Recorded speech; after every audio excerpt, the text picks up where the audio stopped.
আমাদের এটা এমডি পদের জন্য পদ্মা সেতুর মতো সেতুর টাকা বন্ধ করেছে, তাকেও আবার পদ্মা নদীতে দিয়ে 2টা চুবনি দিয়ে উঠাই নেওয়া উচিত, মরে যাতে না যায়। একটু পদ্মা নদীতে 2টা চুবনি দিয়ে সেতুতে তুলে দেওয়া উচিত। এই পদ্মা সেতুর অর্থ বন্ধ করলো ডক্টর ইউনূস। কেন? গ্রামীণ ব্যাংকের একটা এমডির পদে তাকে থাকতে হবে। তাকে আমরা প্রস্তাব দিয়েছিলাম গ্রামীণ ব্যাংকের উপদেষ্টা হতে, এমেরিটাস উপদেষ্টা হিসেবে থাকার জন্য, আরও উচ্চ মানের। সেটা সে ছাড়বে না, তার এমডি থাকতে হবে, কিন্তু তার বয়সে কুলায় না। সে ডক্টর ইউনূস কিন্তু আমাদের সরকারের বিরুদ্ধে মামলাও করেছিল, কিন্তু কোর্ট আর যাই পারুক তার বয়স তো কমিয়ে দিতে পারবে না 10 বছর, কারণ গ্রামীণ ব্যাংকের আইনে আছে 60 বছর পর্যন্ত থাকতে পারে, তখন তার বয়স 71 বছর। তো এই বয়সটা কমাবে কিভাবে? সে মামলায় সে হেরে যায়, কিন্তু প্রতিহিংসা নেয় ডক্টর ইউনূস। এবং যেটা আমরা শুনেছি মাহফুজ আনাম, তারা আমেরিকায় চলে যায়, স্টেট ডিপার্টমেন্টে যায়, হিলারির কাছে ইমেল পাঠায়।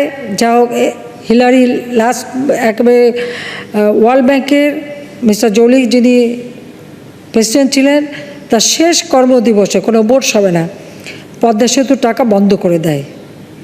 যাক, একদিকে সাপে বড় হয়েছে। কেন হয়েছে? বাংলাদেশ যে নিজের অর্থায়নে পদ্মা সেতু করতে পারে সেটা আজকে আমরা প্রমাণ করেছি। কিন্তু আমাদের এখানের একজন জ্ঞানী লোক বলে ফেললেন যে পদ্মা সেতুতে যে রেল লাইন হচ্ছে 40,000 কোটি টাকা খরচ হচ্ছে, 40,000 কোটি টাকা তো ঋণ নিয়ে করা হচ্ছে। এই ঋণ শোধ হবে কী করে? কারণ ওই দক্ষিণবঙ্গের কোনো মানুষ তো রেলে চড়বে না, তারা তো লঞ্চে যাতায়াত করে, তারা রেলে চড়তে যাবে কেন? এই রেল ভায়াবল হবে না। সেতুর কাজ হয়ে গেছে, এখন সেতু নিয়ে কথা বলে আর পাচ্ছে না, এখন রেলের কাজ চলছে, এখন রেলের কাজ নিয়ে তারা প্রশ্ন তুলেছে। যাক, আমার মনে হয় আমাদের সকলেও ওনাকে চিনে রাখা উচিত, এবং রেলগাড়ি যখন চালু হবে ওনাকে রেলে নিয়ে চড়ানো উচিত। আর খালেদা জিয়া বলেছিল যে জোড়াতালি দিয়ে পদ্মা সেতু বানাচ্ছে, কারণ বিভিন্ন স্পানগুলি যে বসাচ্ছে, তো ওটা ছিল তার কাছে জোড়াতালি দেওয়া। তো বলছিল জোড়াতালি দিয়ে পদ্মা সেতু বানাচ্ছে, ওখানে চড়া যাবে না, চলে ভেঙে পড়বে। আবার তার সাথে তার কিছু দোষরাও। তো তাদেরকে কি করা উচিত? পদ্মা সেতুতে নিয়ে যেয়ে ওখান থেকে পদ্মা নদীতে টুস করে ফেলে দেওয়া উচিত।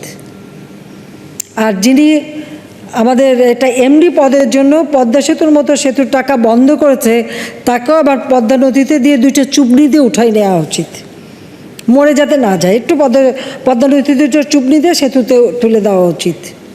তাহলে যদি এদের শিক্ষা হয়। বড় বড় অর্থনীতিবিদ, জ্ঞানীগুণী, তারা এই ধরনের অর্বাচীনের মতো কথা বলে কিভাবে?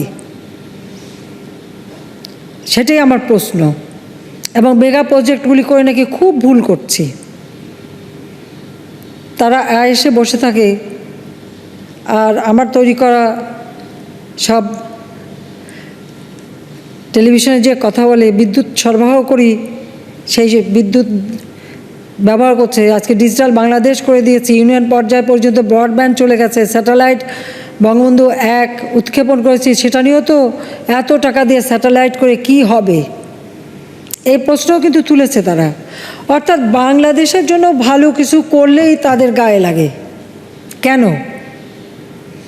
তাহলে তারা কি এখনও সেই পাকিস্তানি সামরিক জান্তাদের পদলেহনকারী খোসামদি তোষামদি দল?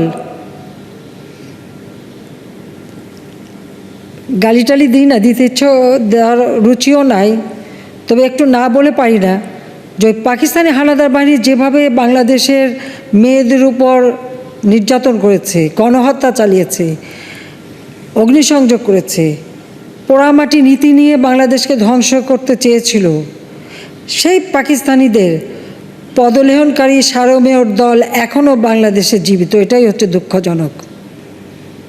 এবং এখন এরা বাংলাদেশের ভালো কিছু হলে তারা ভালো দেখে না।